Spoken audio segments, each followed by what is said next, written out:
Greetings, everyone.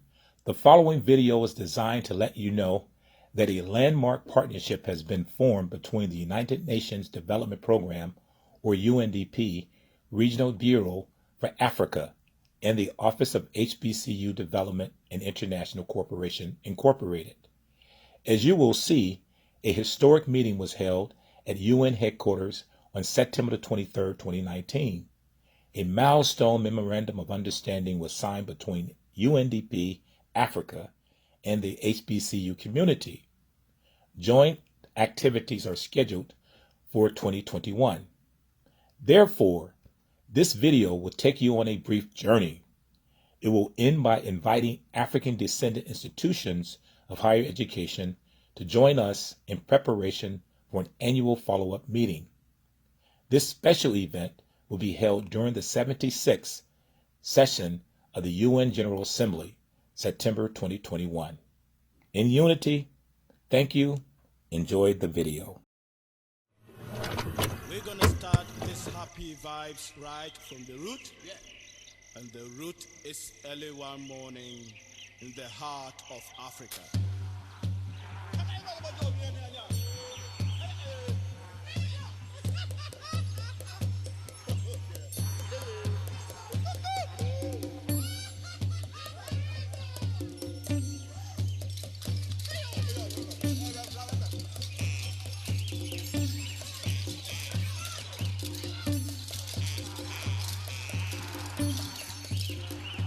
We call this the dawn.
The words we're saying have a double meaning. So anytime you hear anything about traveling shoes or chariots or wheels, Somebody's getting ready to run. Swing low, sweet chariot. That chariot is movement. That chariot is swinging low, picking you up, putting you on that Underground Railroad, taking you somewhere to freedom. Say, I looked over Jordan, and what did I see? Jordan, that was metaphoric for the Ohio River. And the slave master would hear us singing and say, oh, don't they sound pretty happy tonight? Next day, 2 or 3 people gone, gone, gone, gone.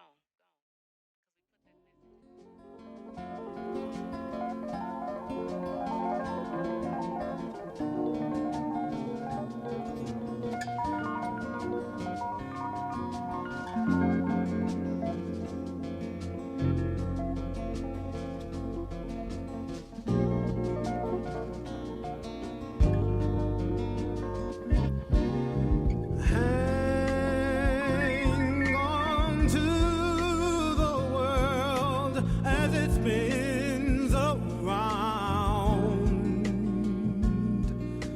Just don't let the spin get you down.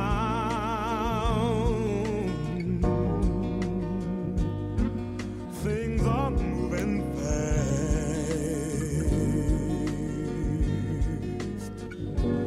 Hold on tight and you will last. Keep your self-respect, your manly pride. Get yourself in gear, keep your stride.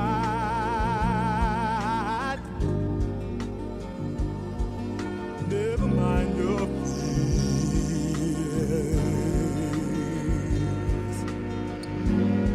Brighter days will soon be here. Take it from me, someday we'll all be free. Yeah.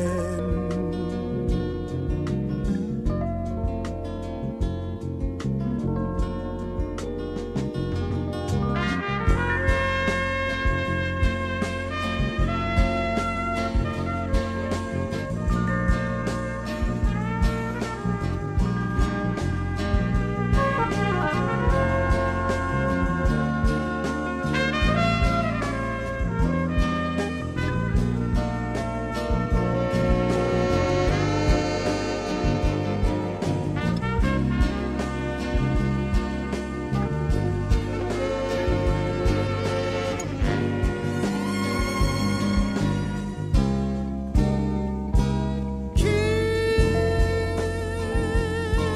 on walking tall. Hold your head up high. Lay your dreams right up to the sky. Sing your great song, and you'll keep growing, growing on. Take it from me, someday we'll all be free.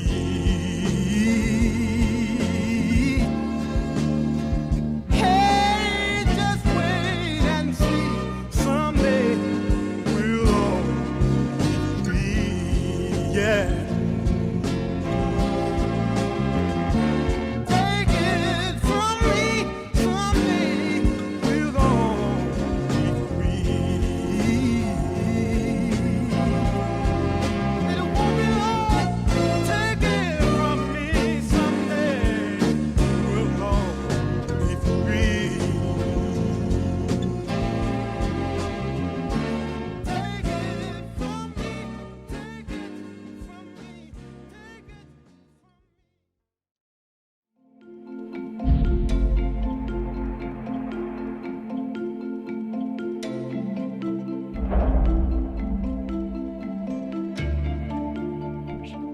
And then we sat down on a stool and asked for a cup of coffee. And the store manager told us that he wasn't going to serve us. The local establishment grossly underestimated our anger and ability to hang in there.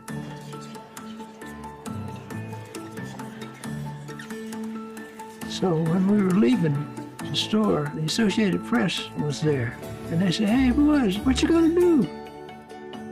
We said, "Well, we're gonna come back, and we're gonna keep coming back until you decide to serve us."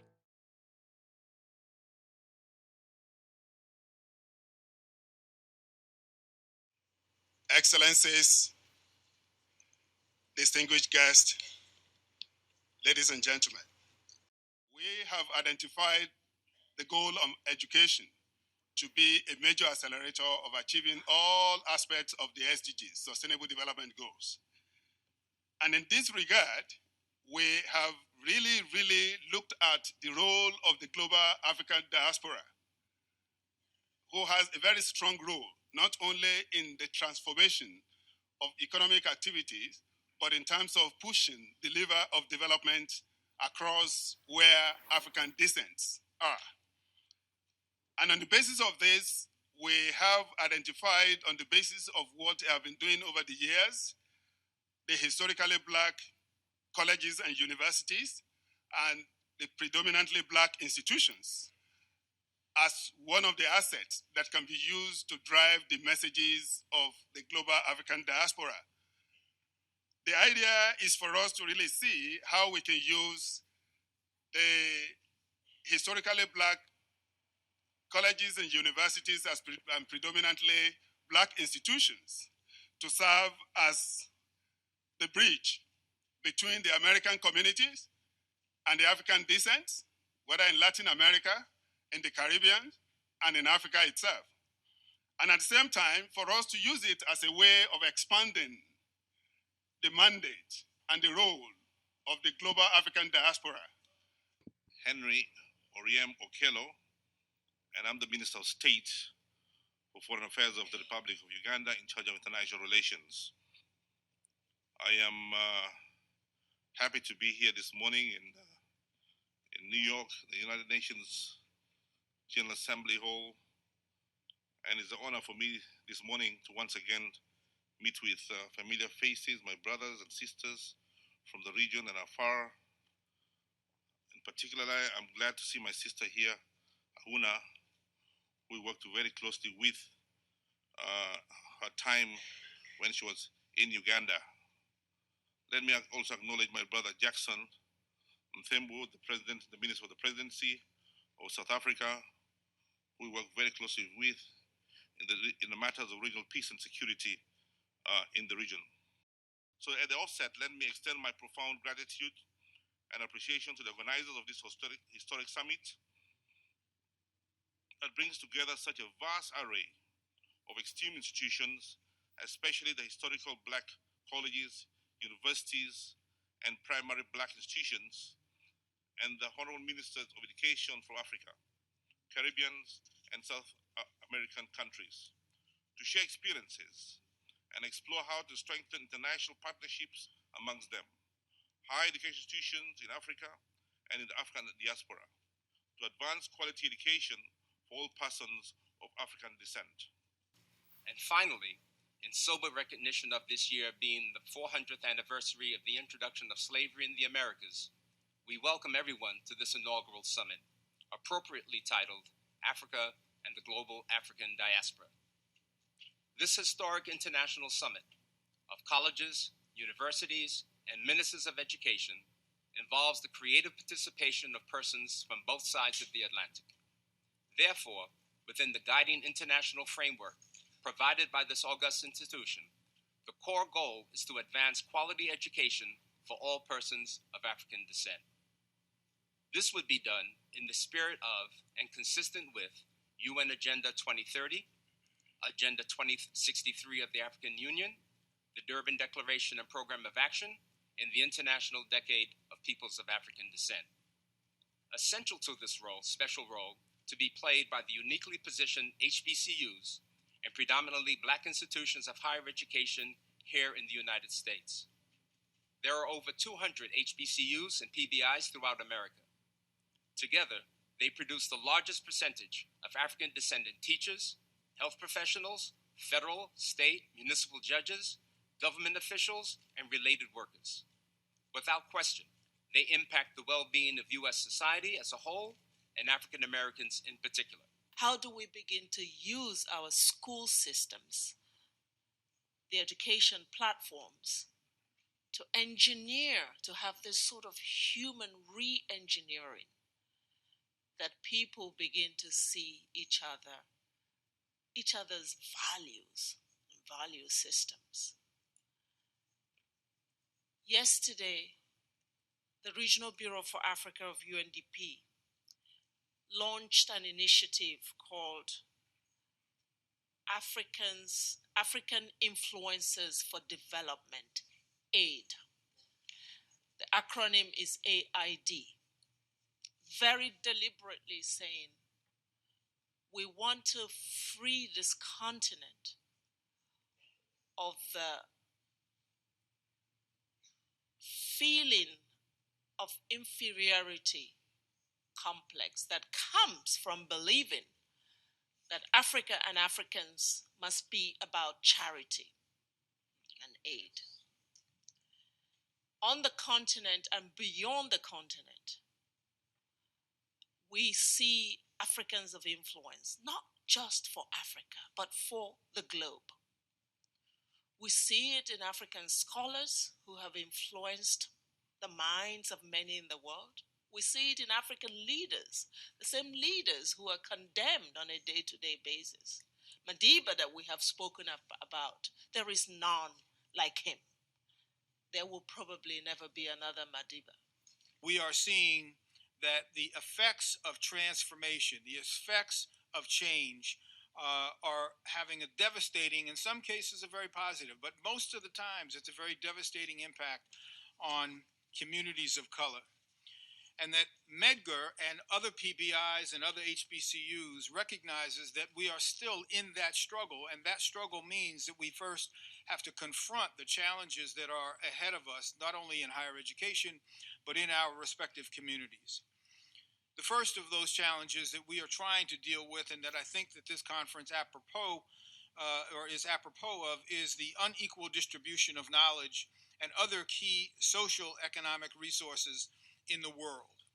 Now, we happen to believe that the distribution of new knowledge, the distribution of ways by which we can help ourselves, is the most powerful way of being able to generate wealth in the world.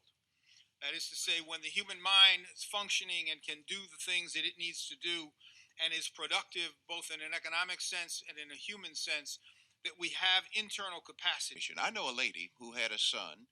She was a single mom and she had 7 children, but she was determined that every one of those children would receive an education. And there was this one son that she dropped off at an HBCU in Huntsville, Alabama, called Oakwood University. Because she was a janitor at that time, she made $2.74 an hour as a working mom, educating 7 children.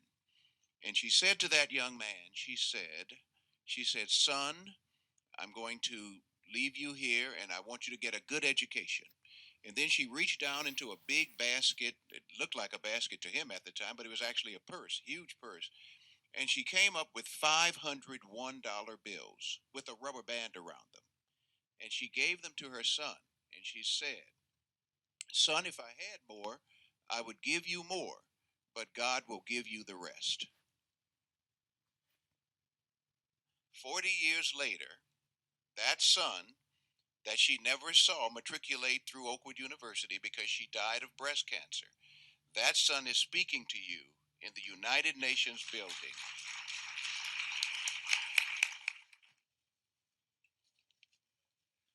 While the signing in is going on, distinguished ladies and gentlemen, I just want you to know the content of what is being signed.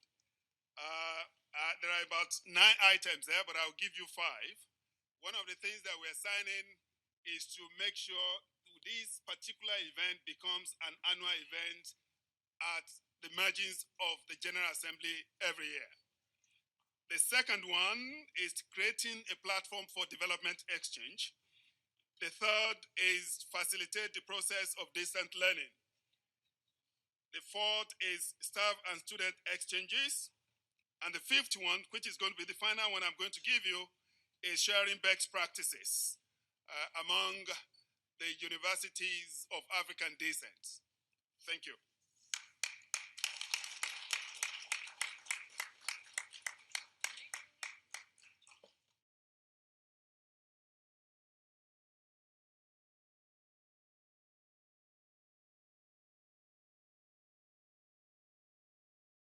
Good morning in New York, good afternoon in Africa, and good evening in Asia. Ladies and gentlemen, this unique forum affords us an opportunity to cross-pollinate ideas and to contribute to the design and development of evidence-based solutions to the challenges of today as well as those of tomorrow. This year's theme, Innovative Finance Strategies for Achieving the SDGs for All Persons of African Descent, is both timely and relevant. It is timely because we are hosting this discussion at a time when COVID-19 has really brought the world to its knees. And it has caused the continent of Africa to rethink its pathways to economic growth, sustainable development, and responsible governance. We have a very excellent panel lined up to talk very, very, very directly about how do we leverage international capital and promote private sector investments in a post-COVID Africa that stands at the cusp of the decade of action. Attaining the SDGs, according to our colleagues at Brookings Africa Governance Institute, will cost about $574 billion a year. African countries are doing what they can, but the calculations estimate a gap of about $256 billion every year. As we have discussed already, because of COVID and a number of other factors, traditional sources of development finance are going to be challenged in the coming years. What should Africa do? What should people of African descent be thinking about when it comes to financing? How do we leverage international finance? It is an honor for me on behalf of the HBCU community to participate in and, of course, to welcome all of our attendees to this August conference, where we're actually talking about how to achieve financial sustainability, especially in the face of a global pandemic. So I'm excited about the presentations that I will hear today. I'm also delighted to represent all of the 37 HBCUs of which I belong, which are the privates, members of the UNCF. Of course, we have more HBCUs than that. We have state HBCUs as well. And so the 104 of us find an affinity in talking to our brothers and sisters across the diaspora, especially around topics that impact all of us. Say how very greatly honored and privileged I am to be amongst such a distinct group of international public servants. When I read my speech, you will think that me and the Assistant Secretary General, Madam Auna, were sitting together in one room writing our speeches. But all the same, I think what I'll be able to demonstrate is that she's an official. She's thinking along the same lines with a rural villager like myself. I have the honor to give the goodwill remarks on financing and development, strengthening partnerships between the private and the African continent and its diaspora, and the role of innovation in accelerating the achievements of the SDGs for people of African descent.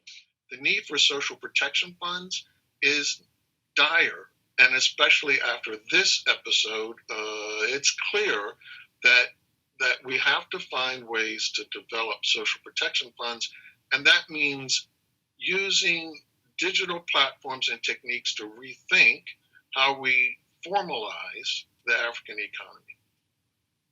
You don't have to emulate payroll deductions in the way that takes place in most other economies. There are many ways in which you can use digital transactions to understand what's the best way to get the economy formalized. Many of these nations that have emerged out of colonialism, many of them have been faced with persistent poverty, and given very clear analyses as to why this is the case. We've heard from our colleagues before the unequal trade deals, the Bretton Woods institutions and how they have related to Africa, the Caribbean, and how, in fact, that process of transition from decolonization to achievement development goals has not been managed the way it should have been managed. UNDP has been bringing attention to this. I celebrate that. It's very important for us to understand the background and the context of this, understanding why we have this digital divide. We need to shift, therefore, from the transactional nature to partnering, which values embedded knowledge, strengths, and capabilities of participating communities, and co-create solutions for mutual benefit. That's one of the things I want to push in this short time I have. Co-creation of solutions for mutual benefit. That's not the standard capitalist model. That's not the standard colonial or neo-colonial model. It's one that says the people might be illiterate, but that does not mean they do not have knowledge. That does not mean that they cannot be, if you like, drivers of their own change and owners of their own futures. That's very important. The unbanked and underbanked are more likely to be low income, less educated, and of racial or ethnic minority groups. Similarly, 14% of Blacks and 11% of Hispanics are unbanked versus 4% of whites. This is a phenomenon that is not particular to North America, but in developing countries, it's estimated, and you said it, moderator, that 2.5 billion people lack access to formal financial services. This lack of access to financing applies to over 200 million small businesses. The World Bank estimates that sub-Saharan Africa, with about 350 million unbanked adults, accounts for 17% of the global and unbanked adults. And so my question to Dr. Roll is, what do you think are the needed steps for that leapfrog opportunity of the fourth industrial revolution in Africa, continental Africa, and potential linkage with its diaspora in North America? I'm going to be speaking to you a little bit about the future of work and entrepreneurship for the underserved. I bring you greetings from our president, Rudy Crew, and Provost Augustine Okariki, and the entire Medgar Evers College family.